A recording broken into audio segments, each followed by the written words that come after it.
The morning sun filtered through the dusty windows of the small apartment building on Maple Street.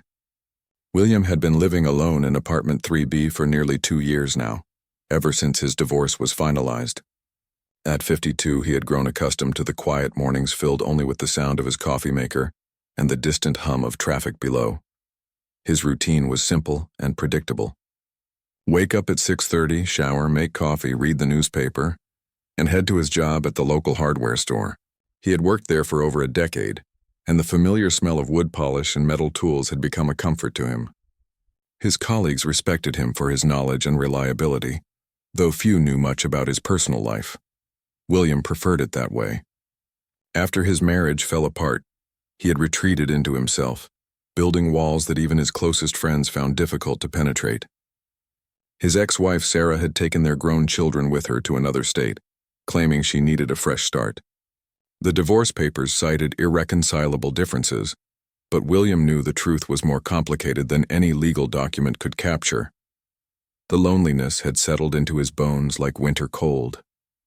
His small apartment reflected his solitary existence. Functional furniture, bare walls, and only the essentials. He had sold most of their shared belongings, unable to bear the memories they carried. The silence that once felt peaceful now echoed with emptiness. On this particular Tuesday morning in October, William noticed something different as he walked down the hallway to collect his mail. The apartment next door, 3A, which had been vacant for months, showed signs of new occupancy. Boxes were stacked outside the door, and he could hear muffled sounds of movement from within. He paused for a moment, curious about his new neighbor, but his natural reserve kept him from investigating further. As he sorted through his mail, mostly bills and advertisements, he heard a woman's voice through the thin walls. She was talking to someone, though he couldn't make out the words. Her tone sounded strained, emotional. For a brief moment, he considered knocking to offer help with the boxes, but he quickly dismissed the thought. He had learned to mind his own business. That evening, after returning from work, William heard crying coming from apartment 3A. It wasn't loud or dramatic, but the walls were thin enough that the soft sobbing was clearly audible. He stood in his own doorway, keys in hand, uncertain whether to ignore it or do something. The sound tugged at something deep inside him, a memory of his own tears during those first months after Sarah left. He remembered how isolated he had felt, how much he had wished for just one person to notice his pain. But he also remembered how fiercely he had guarded his privacy, how mortified he would have been if a stranger had witnessed his vulnerability. The contradiction left him frozen in indecision. Over the next few days, William began to notice a pattern. His new neighbor seemed to keep odd hours, sometimes leaving very early in the morning and returning late at night.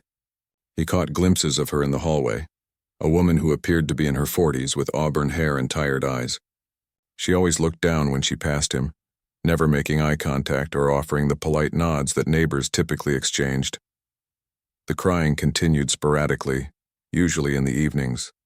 Sometimes it was accompanied by phone conversations that sounded heated or desperate. William found himself listening despite his better judgment, not out of nosiness but out of a growing concern that he couldn't quite explain. There was something familiar about the pain he sensed from next door, something that resonated with his own experience of loss and starting over. One Friday evening, as William prepared his usual simple dinner of pasta and sauce, the crying from next door was louder than usual. It was the kind of crying that came from deep despair, the kind that shook the whole body. He had cried like that himself, alone in this very kitchen during the darkest days of his divorce. He found himself standing at the wall that separated their apartments, his hand pressed against the cool paint.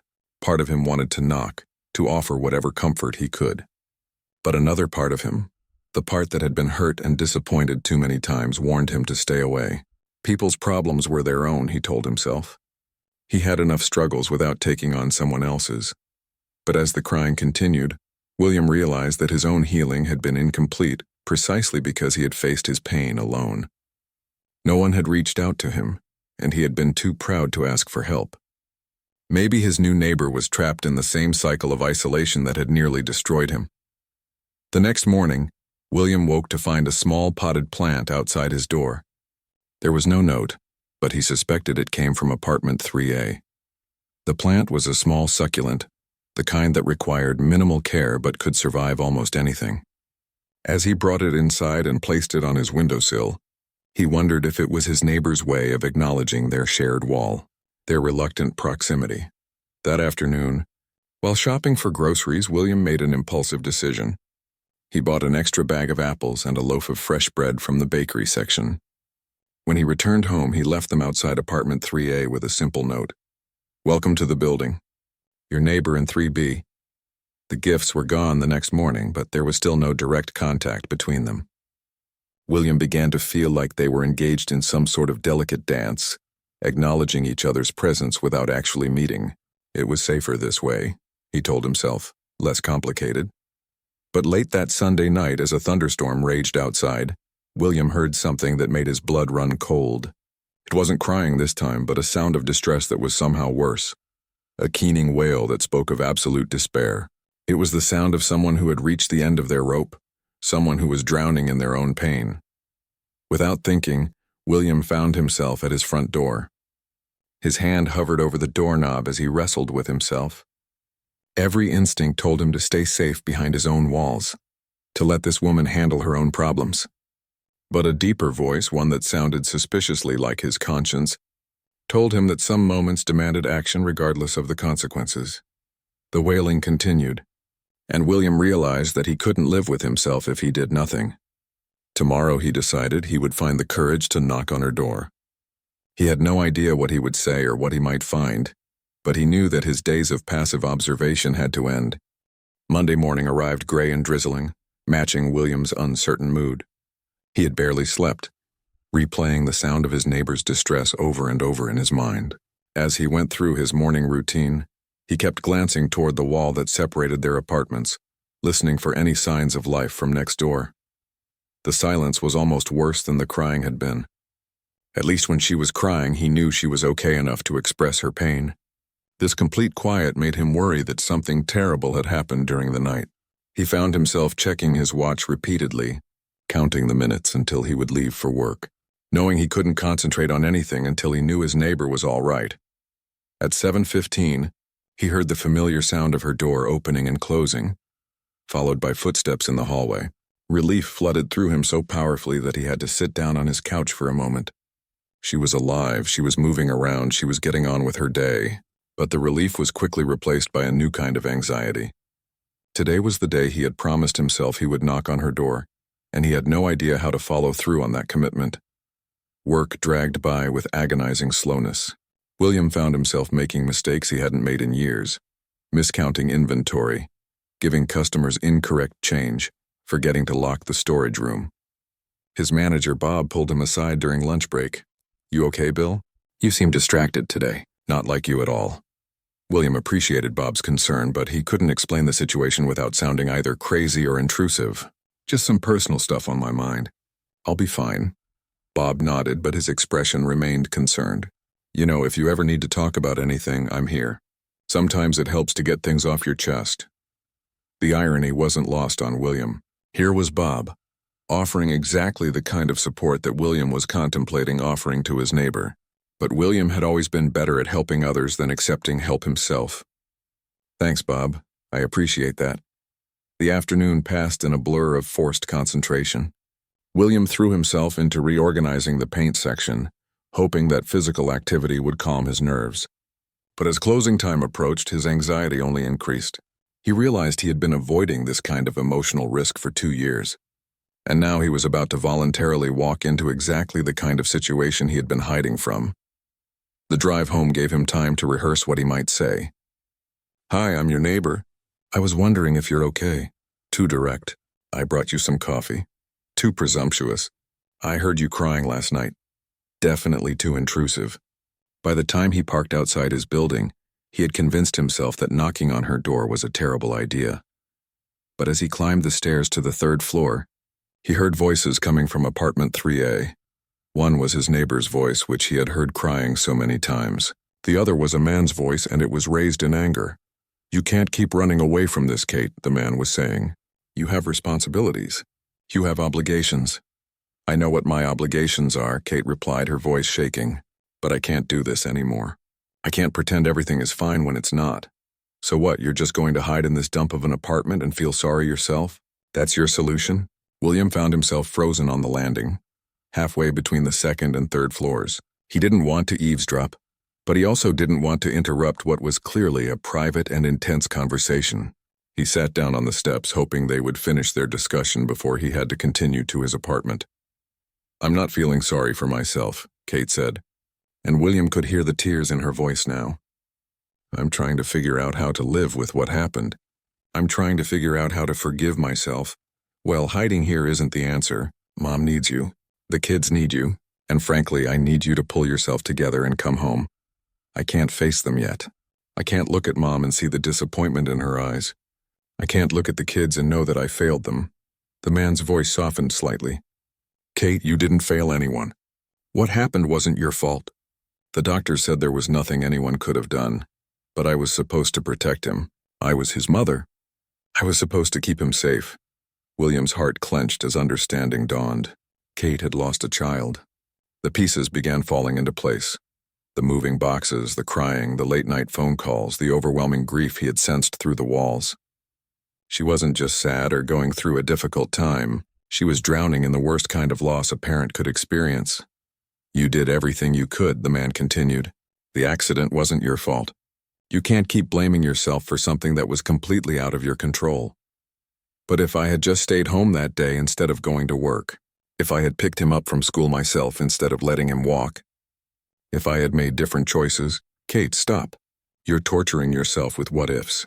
Danny wouldn't want this for you. You know he wouldn't."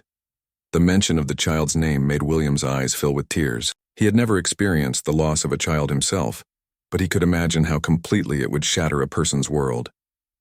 Everything he had been worrying about, whether to knock on her door, what to say, whether he was being intrusive, suddenly seemed incredibly trivial.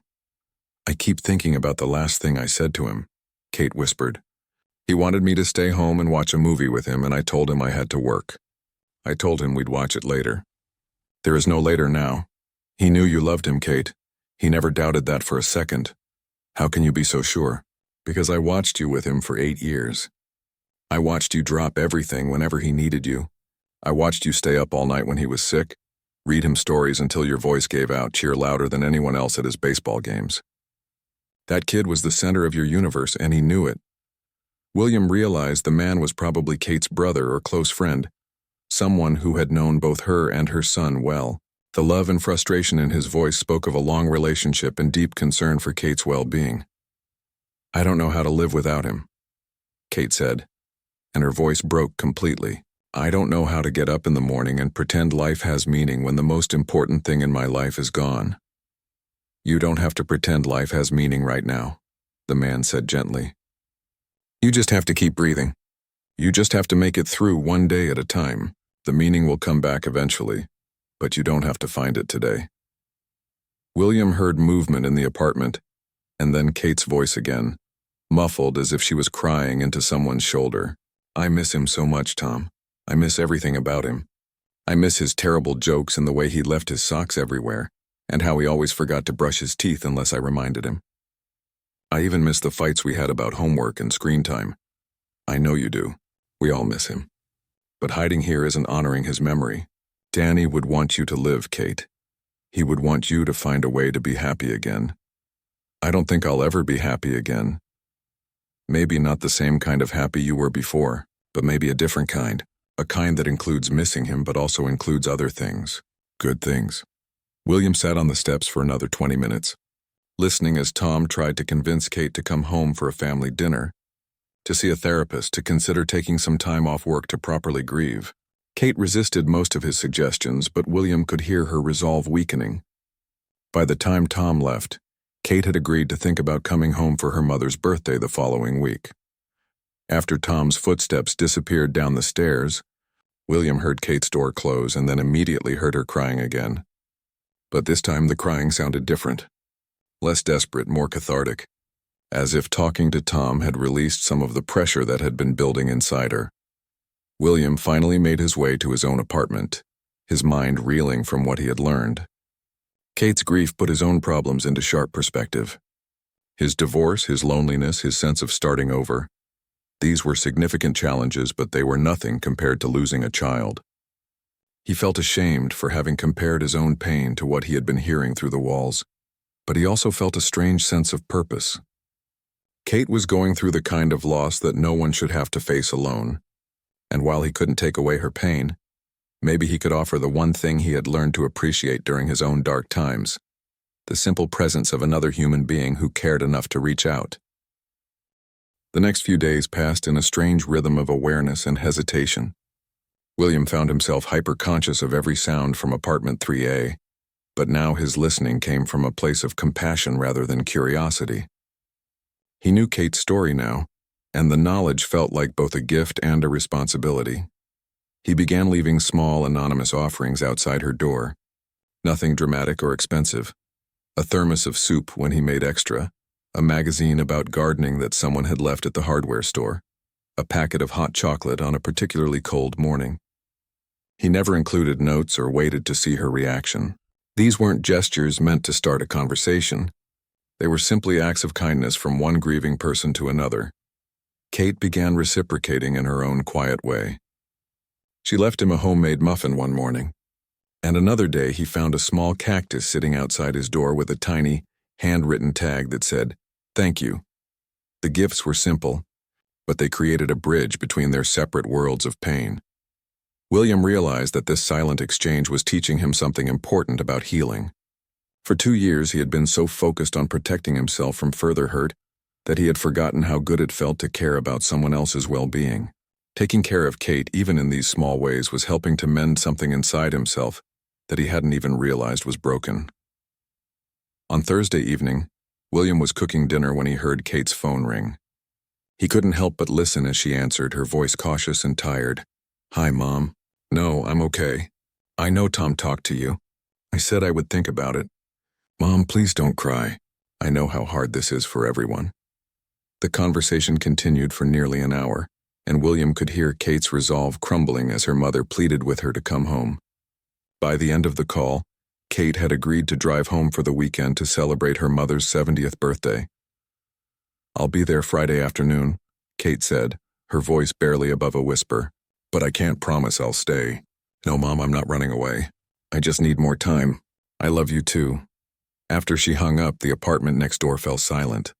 William waited for the crying to start, but it never came. Instead, he heard the sounds of someone packing, drawers opening and closing, the rustle of clothes being folded, the zipper of a suitcase. Friday morning arrived with an unexpected snowfall, the first of the season. William watched from his window as fat flakes drifted down, coating the world in pristine white. Something about the snow made everything look fresh and clean, as if nature was offering a chance for new beginnings. He was getting ready for work when he heard Kate's door open. Instead of the usual quick footsteps heading toward the stairs, he heard her pause in the hallway. Then, to his surprise, there was a soft knock on his door. William's heart began racing. This was the moment he had been both anticipating and dreading. He smoothed his hair, checked his reflection in the hallway mirror, and took a deep breath before opening the door. Kate stood in the hallway with a small suitcase at her feet and a nervous smile on her face. She was prettier than he had realized from their brief glimpses in the hallway.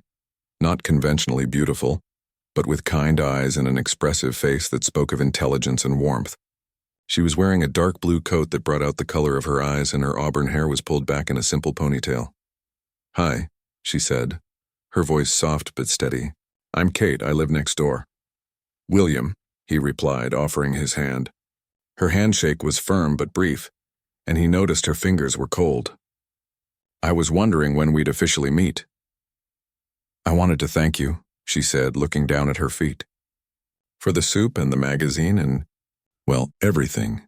I know it was you leaving those things." William felt his cheeks warm. "I just thought you might be going through a hard time. We all need a little kindness sometimes." Kate's eyes filled with tears, but she blinked them back. "I'm going home for a few days. To see my family. I'm not sure I'm ready, but I think I have to try." "Family can be healing," William said, though he immediately wondered if that was true in her case, even when it's difficult. "I'm scared," Kate admitted, and the honesty in her voice caught him off guard. I'm scared they'll expect me to be okay or that they'll treat me like I'm broken. I'm scared they'll want to talk about Danny, and I'm scared they won't want to talk about him. The mention of her son's name hung in the air between them. William realized she didn't know that he had overheard her conversation with Tom, and he struggled with whether to acknowledge what he knew. "Danny was your son?" he asked gently. Kate nodded, her composure threatening to crack. "He died 3 months ago. Car accident. He was 8. I'm so sorry," William said, and he meant it with every fiber of his being. "I can't imagine what you're going through." "Most people can't," Kate said.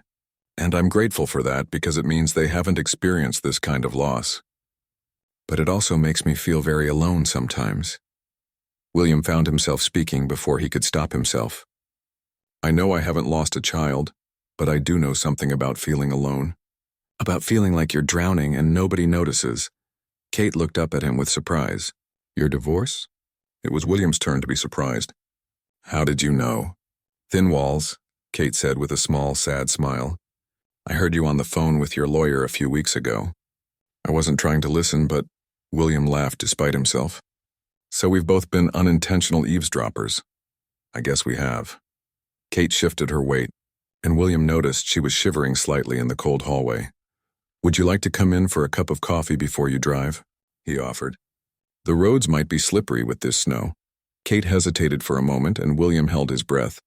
He realized how much he wanted her to say yes, not because he was lonely, but because he sensed she needed a few more minutes before facing whatever waited for her at home.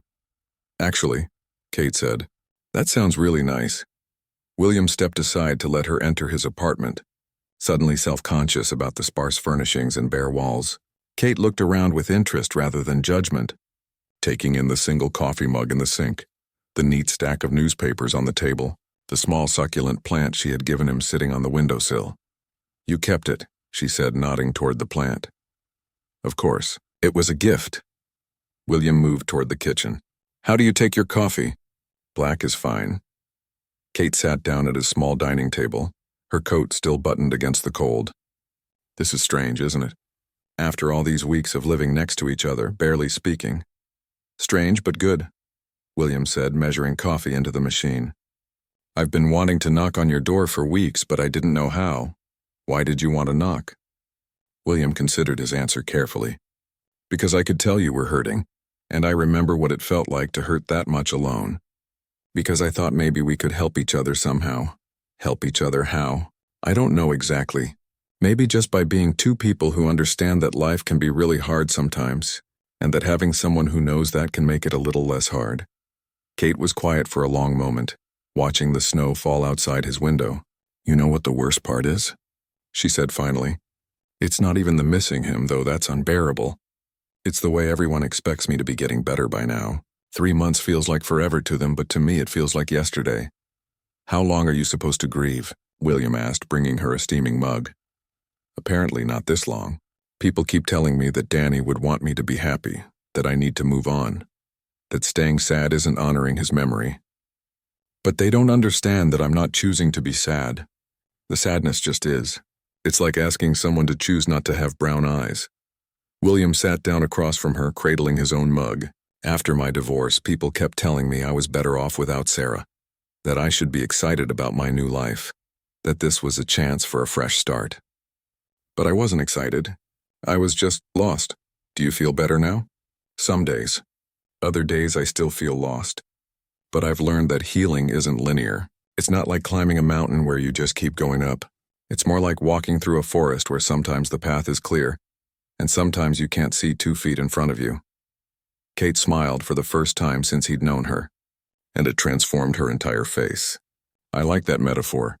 It makes me feel less crazy for having good days and bad days all mixed up together." "You're not crazy. You're just human."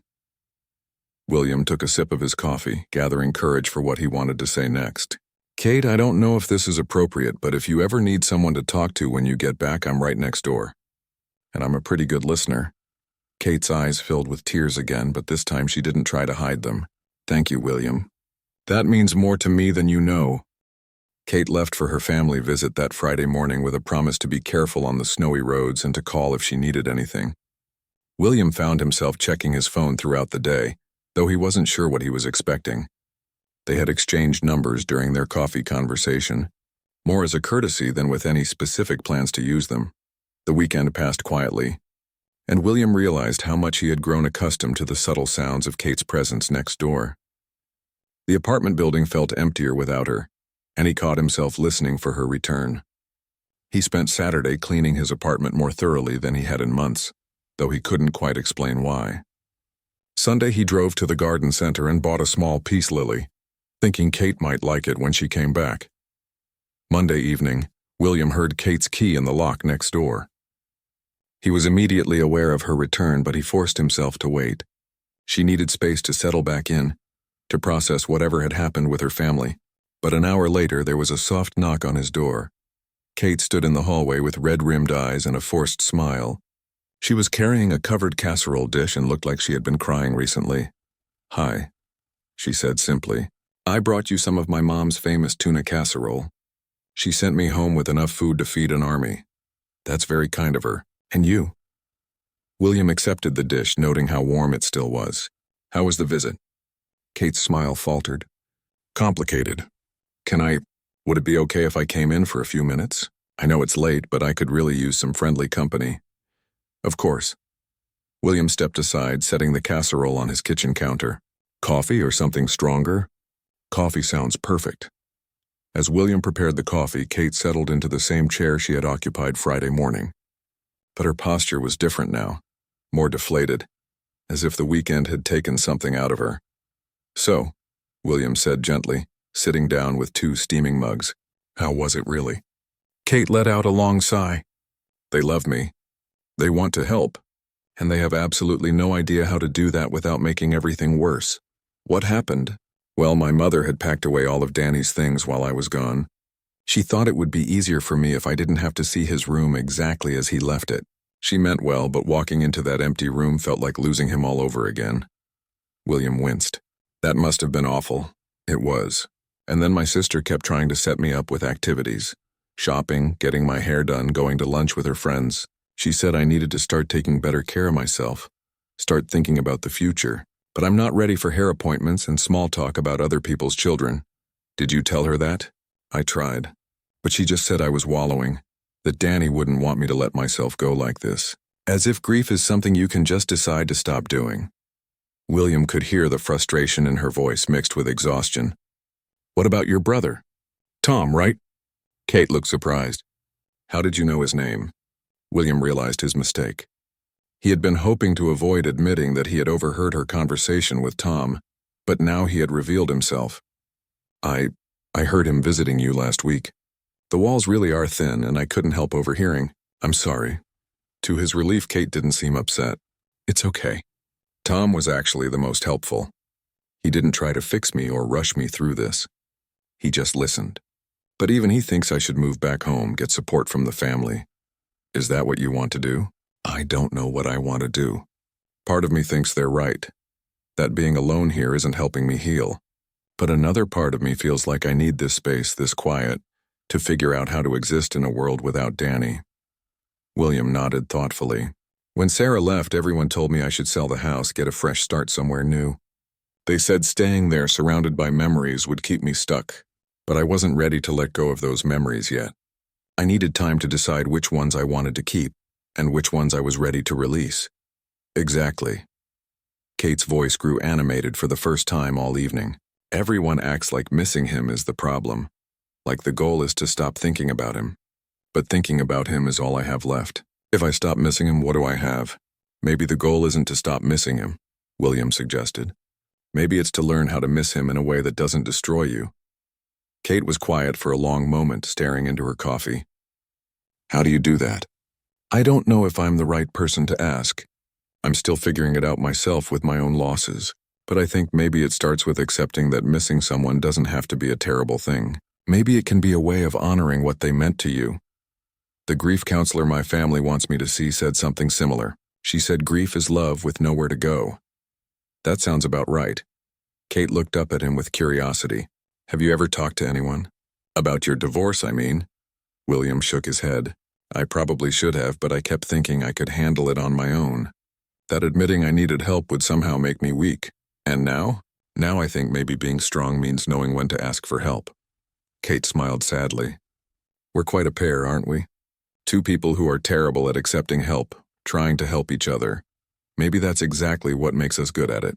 We understand the resistance. William, can I ask you something personal? Of course. Do you think you'll ever get married again? Or are you done with all that? The question caught William off guard.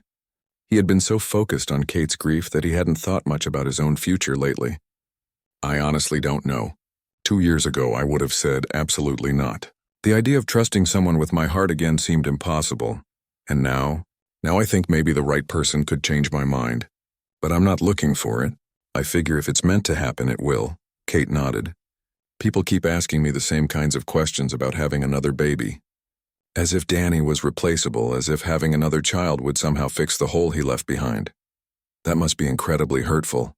It is. And the worst part is that some of them mean well.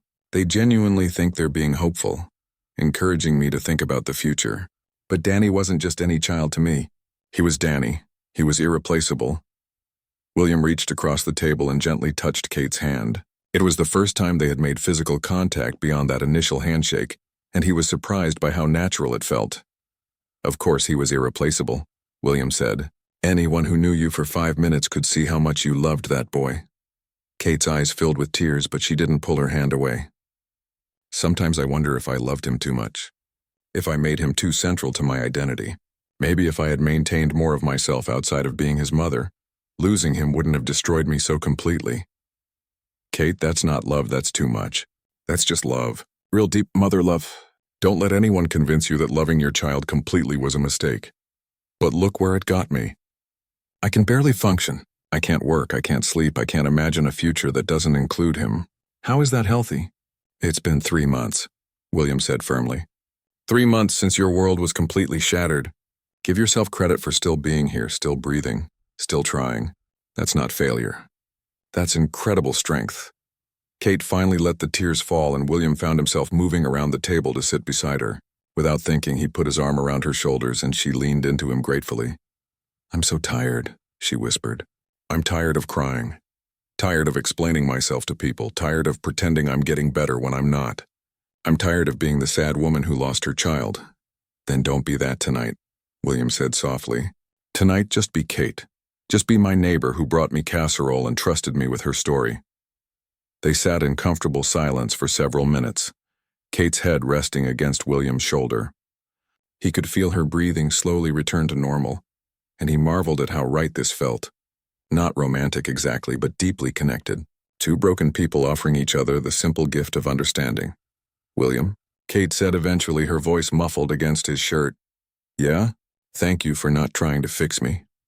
Thank you for not trying to fix me either. Kate pulled back to look at him, and William saw something in her eyes that hadn't been there before. Not happiness exactly, but perhaps the possibility of it. A tiny crack in the wall of grief that might someday let in light. I should probably go, Kate said, though she made no move to leave. Let you get some rest. You don't have to go if you don't want to. We could watch a movie or just sit here. Whatever you need. Kate considered this for a moment. Actually, there is something I've been wanting to do, but I've been too scared to do it alone. What's that? I have a box of Danny's things that I brought with me when I moved here. I haven't been able to open it yet. Every time I try, I can't. She took a shaky breath. But maybe, if you were here, I could manage it. William felt the weight of what she was asking. She was inviting him into the most sacred part of her grief, trusting him with memories of her son that she hadn't been able to face alone. I would be honored to help you with that, he said simply. Kate's apartment was a mirror image of William's, but it felt completely different. Where his was sparse and functional, hers showed signs of a life interrupted. There were photos on the mantel, Kate with a beautiful dark-haired boy who could only be Danny. The boy had Kate's eyes and an infectious grin that lit up his entire face. The box sat on Kate's coffee table, a simple cardboard container that somehow seemed to hold the weight of the world. Kate sat down beside it but didn't touch it immediately. His teacher gave this to me after the funeral, she explained. It's his desk contents from school, plus some artwork he had made for Mother's Day that they were saving to give me. She looked at William with vulnerable eyes. I'm not sure I'm ready to see his handwriting again. We can go as slow as you need to, William assured her. And we can stop any time. Kate nodded and carefully lifted the tape that sealed the box. Inside were the treasures of an 8-year-old's school life. Pencils worn down from use, a small notebook filled with math problems, a collection of colorful erasers shaped like animals, and several pieces of construction paper artwork. Kate lifted out the first item, a pencil case decorated with superhero stickers. Her hands were shaking, but she managed to unzip it and peer inside. Along with the expected pens and pencils, there was a small photograph that had been carefully cut to fit. It was a picture of Kate and Danny at a baseball game, both wearing matching team caps and enormous smiles. He carried this picture with him, Kate whispered, running her finger over the worn edges. I had no idea. Next was a Mother's Day card made from red construction paper. On the front, Danny had drawn a stick figure family, a tall woman with long hair labeled Mom, and a shorter figure with spiky hair labeled Me. They were holding hands under a smiling sun, and flowers covered every available inch of space around them. Inside, in careful third-grade handwriting, Danny had written, Dear Mom, thank you for being the best mom in the world. You make the best pancakes, and you always know how to make me feel better when I'm sad. I love you more than all the stars in the sky. Love, Danny. P.S. I hope you like the flowers I drew. They are supposed to be roses because those are your favorite. Kate pressed the card to her chest and sobbed. Deep, wrenching sobs that seemed to come from somewhere beyond grief. William moved closer and wrapped his arms around her, letting her cry without trying to soothe or shush her. Sometimes the only thing to do with pain was to let it exist. He remembered that roses were my favorite, Kate said through her tears. I only mentioned it once, months ago, when we were walking past a flower shop. But he remembered. Of course he did, William said gently. Children always remember the things that matter to their parents. There were more treasures in the box, a story. Danny had written about a brave knight who saved a kingdom. The knight looked suspiciously like a mother figure in the illustrations. A math test with a gold star and great job, written in the teacher's handwriting, and a small notebook where Danny had been practicing cursive writing by copying quotes he liked. One page caught Kate's attention. In Danny's careful cursive, he had written, The best way to help yourself is to help someone else. Danny's original quote. Kate laughed through her tears. He was always making up original quotes. He thought he was the first person to think of these profound ideas. Maybe he was, William said. Maybe 8-year-olds understand things about kindness that adults forget. At the bottom of the box was an envelope marked, For Danny's Mom, in the teacher's handwriting. Inside was a letter explaining that Danny had been working on a special project for Kate's birthday, which would have been the following month. The teacher had included the unfinished project, a small wooden picture frame that Danny had been decorating in art class. The frame was painted in Kate's favorite color, a deep purple, and Danny had been gluing small shells and sea glass around the edges. It wasn't finished, but it was clearly made with tremendous love and care. Taped to the back was a note in Danny's handwriting, For Mom's pictures so she can remember happy times. This final gift broke something open in Kate that had been tightly closed since Danny's death. But instead of the desperate, gasping sobs that had racked her before, these tears felt different, cleansing, as if Danny himself was giving her permission to remember the joy, along with the sorrow. He wanted me to remember happy times, Kate said, holding the frame carefully. Even when he was making this, he was thinking about my happiness. That's what love does, William said. It wants the best for the other person, even when we're not there to see it. Kate looked around at all of Danny's things spread across her coffee table, evidence of a young life lived with curiosity, creativity, and an abundance of love for his mother. For the first time since his death, the memories didn't feel like knives cutting her open. They felt like gifts. I think, Kate said slowly, I want to put some of these things out. Not hidden away in a box, but where I can see them every day, where Danny can still be part of my life, just in a different way. William smiled. I think that sounds like a beautiful way to honor him. As Kate carefully arranged Danny's artwork on her mantel and placed the unfinished picture frame in a place of honor, William realized that something had shifted in the room. The apartment no longer felt like a place where someone was hiding from life. It felt like a place where someone was learning to live with love and loss intertwined. And for the first time since Kate had moved in next door, the silence between their apartments didn't feel heavy with unspoken pain. It felt peaceful, like the quiet that comes after a storm has passed and the world is ready to begin healing. The weeks following that evening brought a gradual change to the rhythm of life in the third-floor hallway. Kate and William fell into an easy friendship that grew naturally from their shared understanding of loss and healing. They began having coffee together most mornings before William left for work. And Kate would often knock on his door in the evenings when the silence in her apartment became too overwhelming. Kate had started seeing the grief counselor her family had recommended, driving into the city twice a week for appointments. She would always stop by William's apartment afterward, sometimes to share what she had learned, sometimes just to sit quietly with someone who didn't expect her to be making progress on any particular timeline. Dr. Martinez says grief isn't something you get over, Kate told William one evening as they shared the leftover soup he had made. She says it's something you learn to carry differently. That makes sense, William replied, refilling her bowl. Like when you hurt your back and you have to learn new ways to lift things. The strength is still there, but you have to use it differently. Kate smiled. I'm going to steal that metaphor for my next session. These conversations became a cornerstone of both their healing processes. William found that helping Kate navigate her grief was teaching him things about his own capacity for resilience and compassion. Kate discovered that having someone to share her thoughts with made the difficult work of therapy more bearable.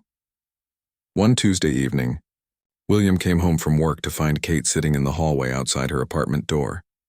Her keys in her hand, but tears streaming down her face. Kate, what's wrong? He dropped his work bag and knelt beside her. I can't go in there, she whispered. Today is Danny's birthday. He would have been 9 today, and I can't face going into that apartment where I was supposed to be celebrating with him. William's heart broke for her. He had been dreading this day since learning Danny's birthday from one of their conversations, knowing how difficult it would be for Kate. Okay, he said simply. You don't have to go in there right now. Come to my place, but Kate shook her head. I can't keep running away from hard days. Dr. Martinez says I need to learn to move through them, not around them. Then we'll move through this one together, William said. What did you and Danny usually do on his birthday? Kate wiped her eyes with the back of her hand. We always made chocolate chip pancakes for breakfast, even though it was his birthday. He said birthdays should start with his favorite food. Then we'd have a treasure hunt where I'd hide clues around the house leading to his presents, and we'd always end the day with chocolate cake and a movie of his choosing. Those sound like beautiful traditions. They were. But how do you celebrate a birthday when the birthday boy isn't here? William was quiet for a moment, then stood up and offered Kate his hand. Maybe you don't celebrate it the same way. Maybe you honor it differently. Kate allowed him to help her to her feet. What do you mean? I have an idea, but I need you to trust me. Can you do that? Kate looked into his kind eyes and nodded. Yes. William led her to his apartment and guided her to the couch. Wait here. I'll be right back. He disappeared into his bedroom and returned a few minutes later with a small gift bag and a plate of something covered with a kitchen towel. I know this probably seems crazy, William said, sitting down beside her. But I've been thinking about Danny's birthday for weeks, and I made something for you. For both of you, really. Kate looked at him with surprise. William, you didn't have to do anything. I wanted to. He handed her the gift bag first. This is for you. Inside the bag was a small leather journal with Danny's stories, embossed on the cover in gold lettering. Kate ran her fingers over the smooth leather, clearly moved. Dr. Martinez suggested you might want to start writing down your memories of Danny, William explained. Not as a grief exercise, but as a way of preserving all the wonderful stories about who he was. I thought maybe you could write down the treasure hunt clues he never got to solve, or the jokes he told that made you laugh, or just random Tuesday afternoon memories that made him special. Kate opened the journal to find that William had already written something on the first page. For Danny, who taught his mom that love is stronger than loss, and who is teaching all of us that the best way to help yourself is to help someone else. Happy 9th birthday, sweet boy. You remembered his quote, Kate said, her voice thick with emotion. How could I forget? It changed how I think about everything. Kate clutched the journal to her chest. This is the most thoughtful gift anyone has ever given me. Thank you. There's more. William lifted the kitchen towel to reveal a small chocolate cake with 9 candles already in place. I know it's not the same as the birthday celebrations you used to have, but I thought maybe we could still sing happy birthday to him. Maybe we could still make sure his day is marked with love." Kate stared at the cake, and William worried for a moment that he had overstepped, that this gesture was too much or too painful. But when she looked up at him, her eyes were shining with gratitude rather than sorrow. "Would you light the candles?" she asked softly. William lit each candle carefully, and then they sat together on his couch, the small cake glowing between them.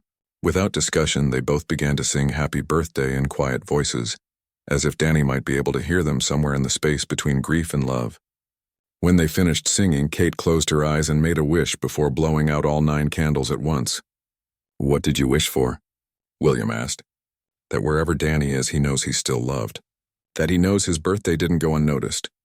Kate paused, then added, "And I wish that he would be proud of how I'm learning to live without him." They ate the cake in comfortable silence, and William found himself thinking about how different this birthday was from any he had imagined. It wasn't happy in the traditional sense, but it wasn't devastatingly sad either. It was something else entirely, a recognition that love doesn't end with death, that the people we lose continue to shape us long after they're gone. "William," Kate said eventually, "I need to tell you something." "Okay." "My family wants me to move back home. Permanently. They've found me a job near my mom's house, and they think being surrounded by support will help me heal faster." William felt his stomach drop, though he tried not to show it. "What do you think?" "I think they're probably right that being closer to family would be good for me. But I also think I've learned something important here, living next door to you. I've learned that healing doesn't require me to pretend Danny never existed. I've learned that I can miss him and still have moments of happiness. I've learned that accepting help doesn't make me weak. Those are important things to learn. They are. And I've learned them because you showed me what real friendship looks like. You never tried to rush me or fix me or make my grief more convenient for you to deal with. You just showed up." William felt a lump forming in his throat. "Kate, you've helped me just as much. More maybe. You've reminded me that I have something valuable to offer other people, that my own painful experiences can be used to help someone else. You've made me feel useful again. So what do I do? Do I stay here where I found my footing? Or do I go home where I might heal faster but might also lose some of what I've gained?" William was quiet for a long moment, weighing his words carefully. Part of him wanted to beg her to stay, to tell her how much her friendship meant to him, how empty his life would feel without her next door. But he also knew that his feelings couldn't be the deciding factor in such an important decision. "I think," he said finally, "that you should do whatever feels right for you. Not what your family thinks is best, not what I would prefer, but what you believe will serve your healing in the long run." Kate nodded thoughtfully. "That's what Dr. Martinez said too." "Smart woman." "There's one more thing," Kate said, and William noticed a slight change in her tone. "The job my family found for me? It's working with bereaved families at the Children's Hospital, helping other parents navigate the early stages of loss." William looked at her with admiration. "That sounds like incredibly meaningful work." "It does. And terrifying. But maybe that's what I need, to turn my experience with Danny into something that can help other people. Maybe that's how I honor his memory while still moving forward with my life. Danny would be proud of that choice." "You think so?" "I know so. Remember his quote? The best way to help yourself is to help someone else. It sounds like he was preparing you for this path all along." Kate smiled through her tears. "When you put it like that, it feels less like leaving him behind and more like taking him with me." That night, as William lay in bed thinking about Kate's possible departure, he realized that loving someone sometimes meant supporting their choices, even when those choices took them away from you. Kate had taught him that healing was possible, that connection could exist without possession, and that true friendship meant wanting the best for someone regardless of the cost to yourself. Tomorrow he would tell her to take the job and move closer to her family. He would help her pack and wish her well, even though losing her friendship would leave another kind of emptiness in his life. But tonight he allowed himself to feel grateful for the unexpected gift of knowing Kate and Danny, even if that gift had come wrapped in sorrow and was destined to be temporary. Sometimes, William thought as he drifted off to sleep, the most beautiful things in life were also the most fragile. That didn't make them less beautiful. If anything, it made them more precious. 3 weeks later, William stood in Kate's empty apartment helping her load the last of her boxes into Tom's truck. The space that had become so familiar to him, where they had shared countless cups of coffee, where Kate had opened Danny's memory box, where she had slowly learned to live with her grief, now echoed with the hollow sound of goodbye. Kate had decided to take the job at the children's hospital. The decision hadn't been easy, but after several long conversations with Dr. Martinez, her family, and William, she had realized that staying in the apartment where she had been hiding from life wouldn't serve her healing in the long run. She needed to move forward, and that meant taking the risk of engaging with the world again. "I think that's everything," Tom said, carrying the last box down the stairs. "Kate, you sure you don't want to drive back with me?" "It's a long trip to make alone." "I need to do it alone," Kate replied, though her voice was shaky. "It's part of moving forward, proving to myself that I can handle difficult things." Tom nodded, understanding the importance of that independence. He had watched his sister slowly emerge from the depths of her grief over the past few months, and he knew better than to interfere with her progress. After Tom left, Kate and William stood in the empty apartment, neither quite ready to say goodbye.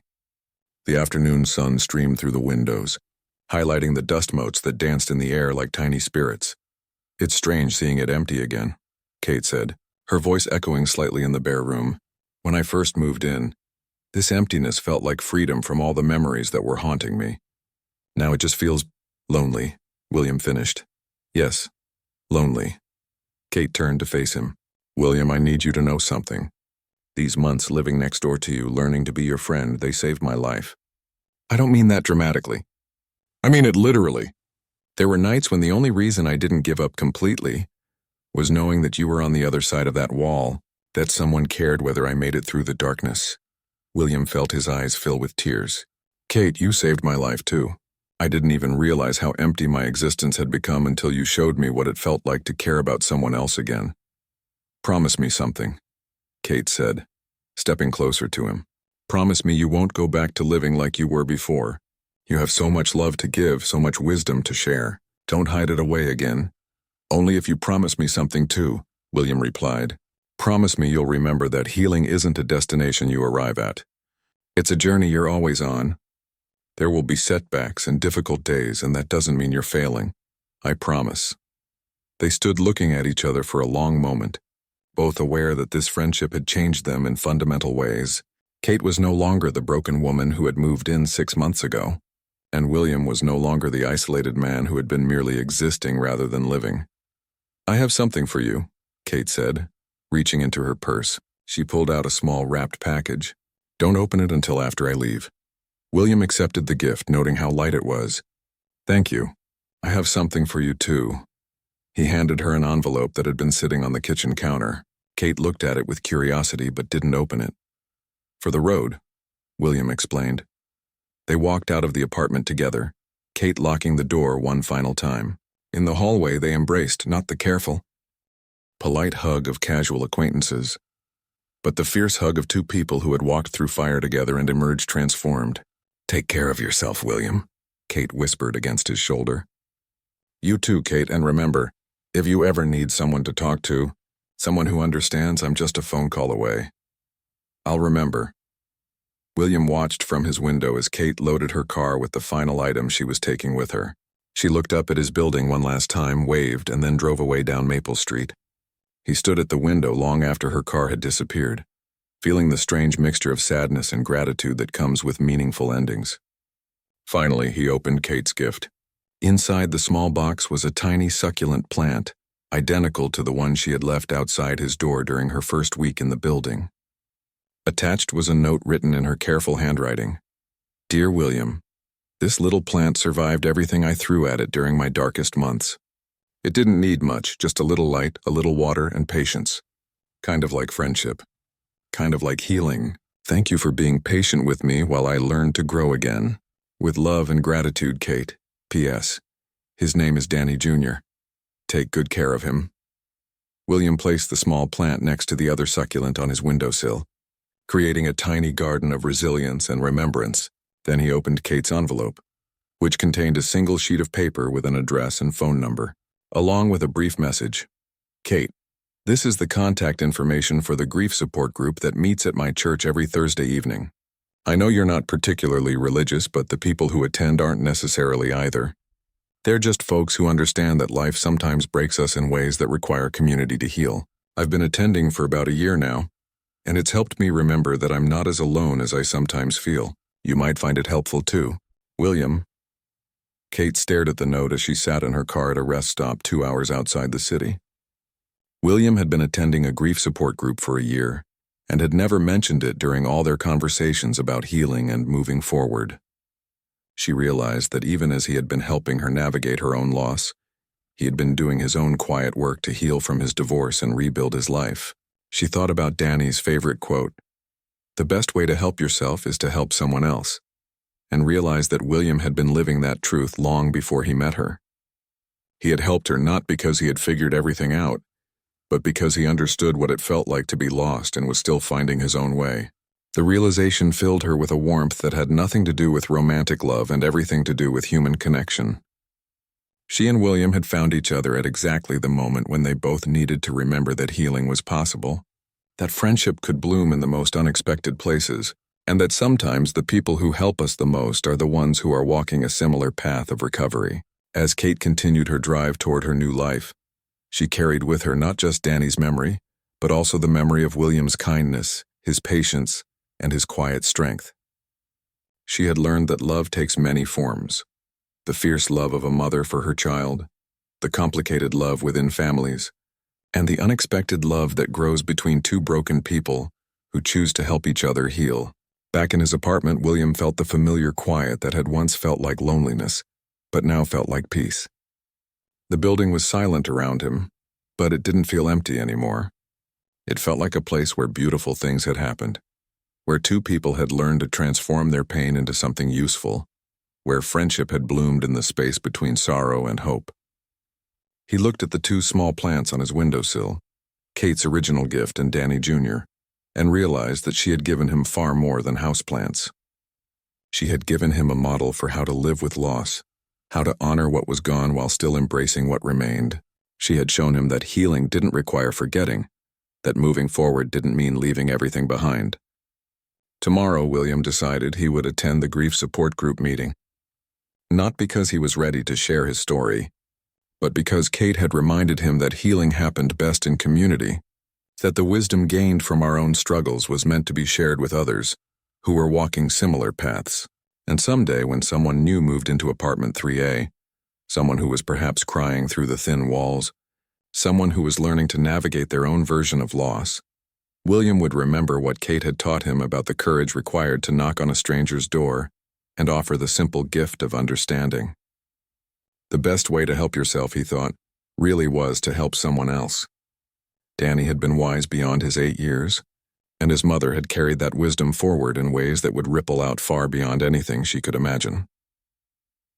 2 years later, William stood at his kitchen window on a crisp October morning, watering the small garden that now filled his windowsill. What had started with Kate's 2 succulent plants had grown into a collection of 12 different plants, each one representing someone from his Thursday evening grief support group who had touched his life in some meaningful way. The grief group had become the center of William's social world. He had started attending the week after Kate moved away, initially sitting in the back and rarely speaking. But gradually, as he heard other people share their stories of loss and recovery, he began to open up about his own journey through divorce and the unexpected friendship that had taught him how to heal. Now he was one of the group's informal leaders, the person newcomers were often drawn to because of his gentle way of listening and his ability to offer hope without minimizing pain. He had learned that his own experience of helping Kate had prepared him to help others in ways he never could have imagined. His phone buzzed with a text message, and William smiled when he saw Kate's name on the screen. They had maintained their friendship over the 2 years since she moved away, talking regularly and visiting each other several times. Kate's messages always brightened his day. "William, guess what happened today? I got promoted to supervisor of the family support program at the hospital. I'll be training other counselors to work with bereaved families. I keep thinking about what Danny would say if he could see me now. I think he'd be proud. How are you? How's Thursday group?" William typed back quickly. "Kate, that's wonderful news. Of course, Danny would be proud. I'm proud of you too. The group is good. We have a new member who reminds me a lot of you when you first moved in next door. Someone who's convinced they'll never be happy again. I'm hoping I can help them see what you taught me. That happiness doesn't replace grief, it just learns to coexist with it. Kate's response came back almost immediately. You will help them. You helped me find my way back to life, and you'll do the same for them. Speaking of which, I have some news I wanted to share with you personally before I tell the rest of the family. William found himself holding his breath as he waited for her next message. I met someone.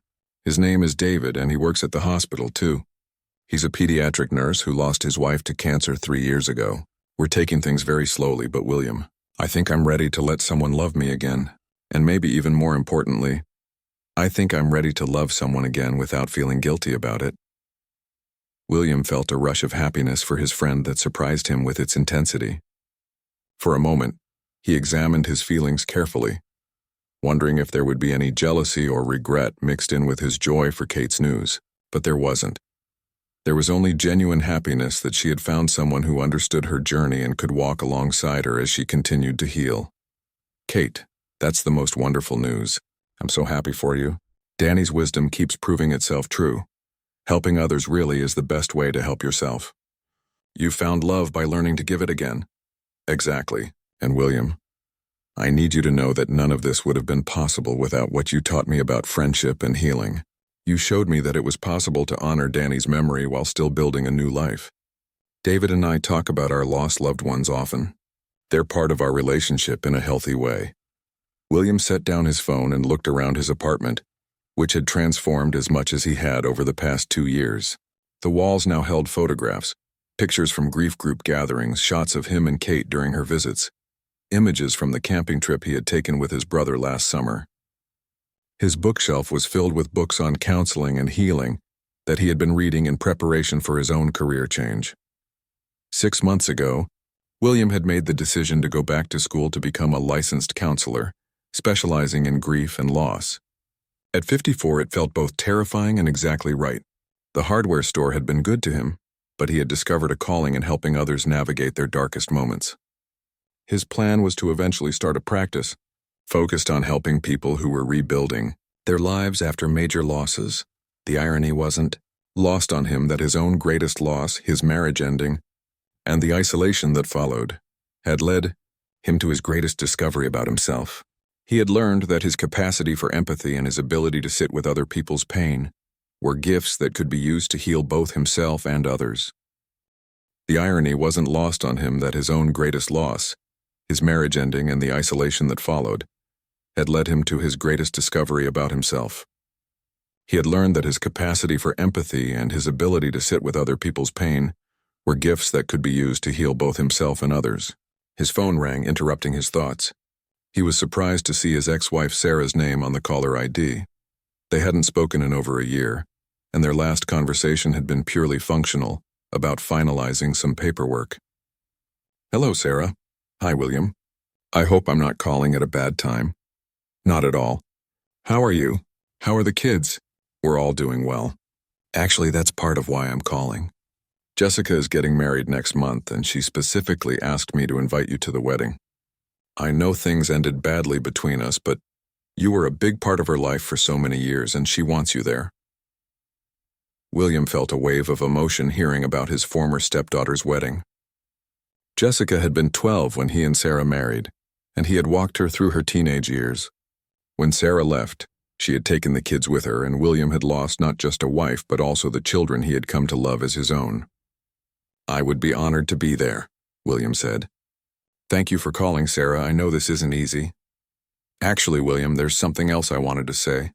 I've been doing a lot of work on myself these past couple of years, and I owe you an apology. The way I ended our marriage was cruel and unfair. I was running from my own problems, and I made you the scapegoat for everything that was wrong in my life. William sat down heavily on his couch, not sure how to respond to this unexpected acknowledgement. I hear you've been doing some incredible work helping other people, Sarah continued. Jessica follows your grief support group on social media, and she's told me about the lives you've been changing. I'm proud of you, William. I'm proud of who you've become. Thank you, Sarah. That means more to me than you know. I also wanted you to know that I'm in therapy now, working on understanding why I ran away instead of working on our problems together. I'm not asking for forgiveness or trying to undo what happened. I just wanted you to know that I recognize my part in the damage and I'm sorry." After they hung up, William sat in the quiet of his apartment, processing this unexpected conversation. 2 years ago, hearing from Sarah would have sent him into an emotional tailspin.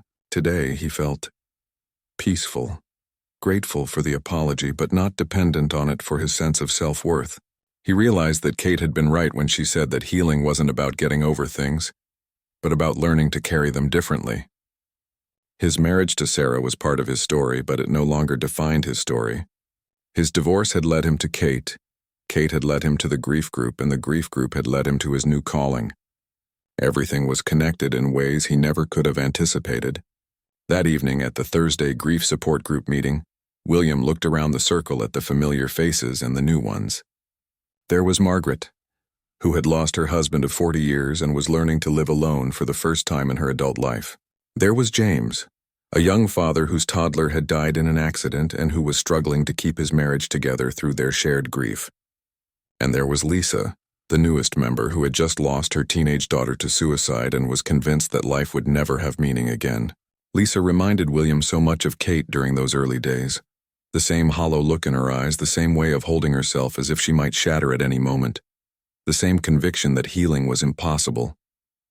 When it was William's turn to speak, he found himself sharing Kate's story for the first time. 2 years ago, he began, I had a neighbor who moved into the apartment next door. I could hear her crying through the walls night after night, and I spent weeks debating whether to knock on her door. I was dealing with my own struggles at the time. My divorce had left me pretty isolated and bitter.